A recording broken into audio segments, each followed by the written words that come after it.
ako, feel good lang ako dito kasi first time ko with Direct Tony Y. Sa tagal yung ano? Sa tagal. Oo, di ba? Sa tanda na niya naging direktor. Sa pagiging direktor at sa tanda ko na rin. O, para hindi ma-open. O, ako din. Oo, magkapantay na rin. Sa tanda ko na rin artista, yung ngayon na kami nagkasama. Tapos, first time ko with Pokwa, kasi si Sanjo, ka-love team ko rin sa bromance. Love team ko. O, di ba? Ako yung kadaupang pisngi at daupang labi ni Sanjo sa bromance. Nagkasama na kami. Si Pokwa, first time, and first time with the director. So, yung excitement, yung happiness na mararamdaman mo sa set tuwing mag-shoot ka, andoon. Kaya, natural lang ang comedy. Okay lang ba na si Pokwa? Si Mamang, nagsisimula pa lang ako sa mag-artista. Ang dikit ko na eh. Diba?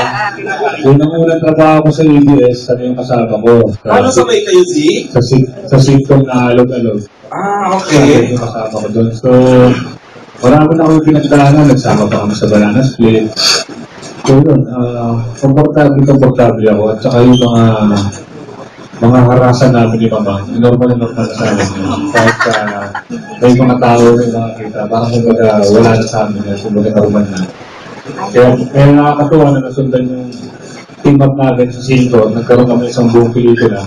Dahil, yun nga, parang nabitin ako eh, ginawa namin sa Cinco eh.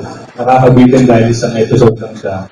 So, yun, yung finish namin na sana magkaroon kami ng buong pelikula, ito na, nabigay na sa amin. Kaya, proud kami na i-share itong pelikula doon dahil sigurado naman kami na nakakatuwa kasi kami natutuwa talaga pag pinapanood namin mga kaya dahil may puso, may storya.